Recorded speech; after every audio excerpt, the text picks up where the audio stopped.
네, 안녕하세요. 주식은 역시 기리기리세 기리시입니다. 안녕하세요, 여러분들. 자, 오늘의 증시는 블랙 먼데이라고 감히 말할 수 있을 정도로 매우 안 좋은 흐름을 나타냈습니다. 어떤 흐름이 나타났는지, 그리고 그 와중에 긍정적인 포인트는 진짜 없는지 확인해보도록 할게요. 매일매일 주를 위한 5분 시황 정리. 오늘은 22년 9월 26일 월요일입니다. 같이 공부하시죠. 렛츠 기리.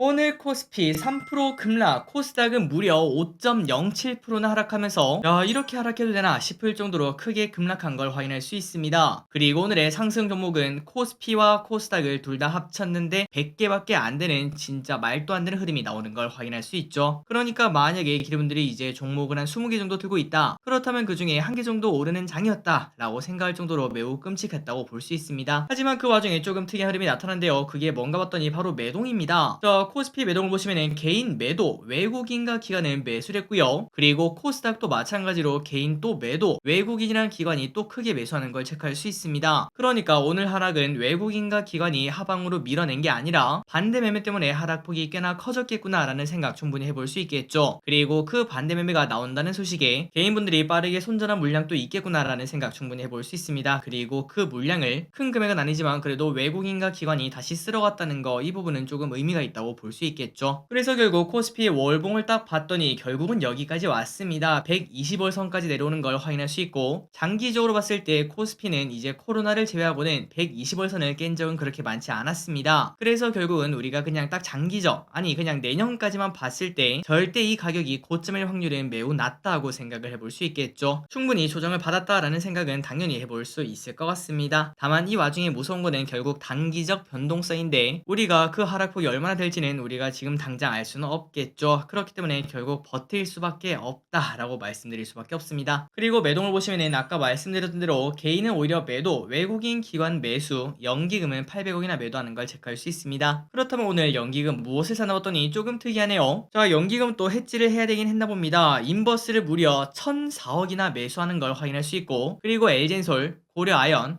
CJ셀즈당, 크래프톤, 이렇게 네 가지를 매수하는 걸 체크할 수 있습니다. 그리고 오늘의 증시 포인트를 보도록 할까요? 자, 미국 긴축 소식 플러스 그리고 영국에서 대규모 감세 소식이 나왔죠. 그러한 우려 때문에 지금 전세계 증시가 빠지는 걸 확인할 수 있습니다. 그렇다면 우리가 지금 이제 생각을 해볼 거는, 그래 주가가 빠지는 건 알겠어. 그리고 앞으로 추가적 하락이 있을 거라는 것도 알겠는데, 그런데 또 언젠가는 반등을 하지 않겠습니까? 그렇다면 그 신호탄이 뭐가 될까라는 생각을 해봤습니다. 그래서 지금 봤을 때는 이 세 가지를 들 수 있을 것 같은데, 일단 첫 번째는 연준 인사들이 지난주부터 계속적으로 매파적 이야기를 하지 않겠습니까? 하지만 시간은 조금 걸리겠지만 여기서 약간만 비둘기 이야기가 나오면은 또 모든 게 또 상대성 아니겠습니까? 엄청나게 매파적이었다가 살짝만 돌아서는 그 효과만으로도 증시는 빠르게 돌아갈 수 있다고 생각을 해볼 수 있습니다. 그리고 플러스 두 번째 가능성은 바로 3분기 실적 시즌인데, 이번 주부터 실적 시즌이 시작되죠. 그런데 여기서 만약에 생각보다 야 실적이 괜찮네 라는 이야기가 지속적으로 나온다면은, 그러니까 실적이 전부 다 하락하고 있지만 그 와중에 서프라이즈를 내는 기업들이 생각보다 많다면은 우리의 마인드 컨트롤을 도와줄 수 있는 그 정도의 반등은 충분히 나올 수 있다라고 볼 수 있습니다. 그러니까 3분기 실적 시즌 꼭 잘 나오기를 기도를 해야겠죠. 그리고 마지막으로 세 번째, 연일 고점을 갱신하는 달러 있죠. 이 달러가 가장 큰 문제라고 볼 수 있는데, 하지만 모든 거는 급등이 있으면은 급락이 있습니다. 그 신호탄은 뭐가 될지 모르겠지만 만약에 이 달러가 조금 급격하게 조정을 받는다면은 우리는 그때 생각보다 빠르게 바닥에서 돌아가는 그러한 증시를 확인할 수 있을 거라고 볼 수 있습니다. 그래서 예시를 보자면은 얼마 전에 유가가 그랬죠. 혹시 여러분들 기억나십니까? 유가 120달러가 아니라 130, 140, 아니 겨울까지 150달러까지 간다, 그런 전망이 진짜 많았고 그런 뉴스 우리가 진짜 많이 봤었는데요. 하지만 우리가 또 시간을 지나서 보니까 결국 이렇게 급등했던 유가는 다시 또 떨어져서 어느덧 77달러까지 하락하는 걸 확인할 수 있습니다. 그러니까 결국 지금 환율이 1431원까지 올라와서 야 이거 계속 올라간다, 1450원 간다, 1500원 간다, 이런 전망이 나오고 있지만 그 전망이 무조건 맞을지 아닐지는 우리가 알 수가 없다는 거겠죠. 그래서 이 환율이 갑자기 또 급락하는 흐름이 좀 나타나 준다면은 그때 증시가 조금 반등을 해주지 않겠나 라는 희망회로는 충분히 돌릴 수 있을 것 같습니다. 물론 그때까지 조금 시간은 필요하겠죠. 어쨌든 빠르게 증시가 좋아지길 바라고, 아니 추가적 하락만 없기를 바라며, 기르분들의 계좌의 피해가 그렇게 크지 않기를 진심으로 바라겠습니다.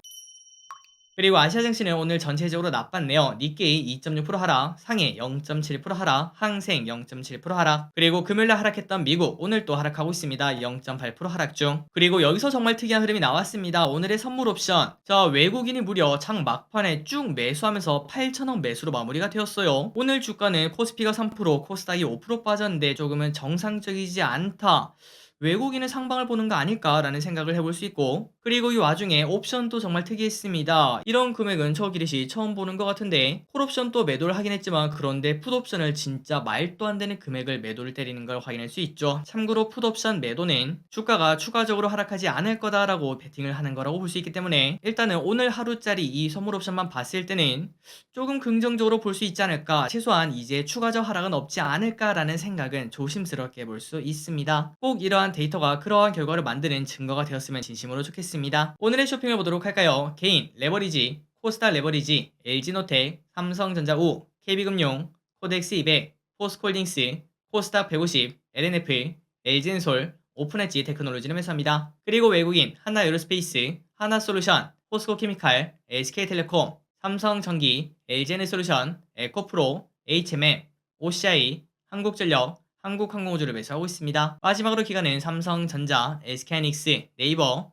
셀트리온, 고려아연, LG화학, KT를 매수합니다. 주요 일정을 보도록 하겠습니다. 내일입니다. 미국 8월 신규 주택 매매 발표, 그리고 에브리보 추가 상장이 예정되어 있습니다. 무상증자 물량이 나온다고 볼 수 있겠죠. 그리고 수요일에는 핀테크 위크 2022를 개최한다고 합니다. 오늘의 키워드를 보도록 하겠습니다. 기대분들이 아시다시피 오늘은 상승한 종목이 100개밖에 안 됐기 때문에 특징주가 그렇게 많지는 않겠죠. 통신주, 금리 인상, 니켈 관련주가 그나마 좋은 흐름을 나타냈습니다. 경기 방어주로 유명한 통신주 오늘 1% 상승으로 정말 엄청난 모습을 나타낸 걸 확인할 수 있습니다. 그리고 금리 인상 관련주인 푸른저축은행 9% 상승, 고려신용정보 5% 상승, 경기 침체 우려의 채권 추심, 신용평가 업종이 상승하는 걸 볼 수 있고, 플러스 저축은행도 상승을 했다고 합니다. SCI 평가정보 23% 상승, 나이스 평가정보 1% 상승. 니켈 관련주가 좋았습니다. 니켈 부족 사태의 요소수처럼 타격을 입을 수 있다, 이러한 전망에 STX 상한가 도착, 황금 ST 10% 상승. 참고로 니켈 정제 제품은 중국 수입 의존도가 거의 100%인데 수입이 만약에 끊긴다면 2달도 버티기 어렵다고 합니다. 그리고 2차전지 관련주가 오늘 급락했습니다. 나름 열심히 잘 버텼던 2차전지주가 오늘 엄청나게 급락하는 걸 확인할 수 있죠. 에코프로비엠 8% 하락, LNF 8% 하락. 증권 관련주가 많이 나빴습니다. SK증권 5% 하락, 유진투자증권 7% 하락, 유한타증권 7% 하락, 하나투자증권 5% 하락. 그리고 경기 침체 걱정 때문에 국제유가가 급락했습니다. 그러다 보니까 SOL 6% 하락, 한국가스공사 5% 하락, 현대미포조선 6.7% 하락, 현대중공업 5.6% 하락. 그리고 한국조선해양도 5% 하락했는데 그 와중에 대우조선해양은 13%나 급등했습니다. 대우조선해양은 하나의 통째로 매각된다는 소식이 나오면서 상승을 한 걸 확인할 수 있습니다. 그러나 그 반면 하나는 또 안 좋은 걸 확인할 수 있네요. 5%나 급락했습니다. 그리고 분할 소식이 나온 하나솔루션 6% 하락합니다. 인적, 물적 분할 소식에 하락했으며 그 와중에 바이오 관련주인 카나리아 바이오 상한가에 도착합니다. 난소암 치료제 글로벌 3상 DSMB 통과 소식에 상승을 했습니다. 참고로 DSMB는 임상 중에 6개월마다 데이터를 검토하는 것으로 만약에 여기서 심각한 문제가 판단되면은 임상을 중단시킬 수 있는 건데 이거를 무사히 통과했다는 소식입니다. 마지막으로 신규 상장 주식입니다. 오픈엣지 테크놀로지. 공모가는 만원인데 1050원에서 마무리가 되었습니다. 자, 오늘의 시황전은 여기까지 끝났습니다. 공포스러운 장이 어디까지 이어질지 모르겠지만 하지만 또 이게 끝나면은 결국 지금이 기회였다라는 이야기 분명 나오지 않겠습니까? 그때를 위해서 열심히 또 공부하면서 버텨야 될 것 같습니다. 항상 저 길이 열심히 공부하면서 기름분들 옆에 있도록 하겠습니다.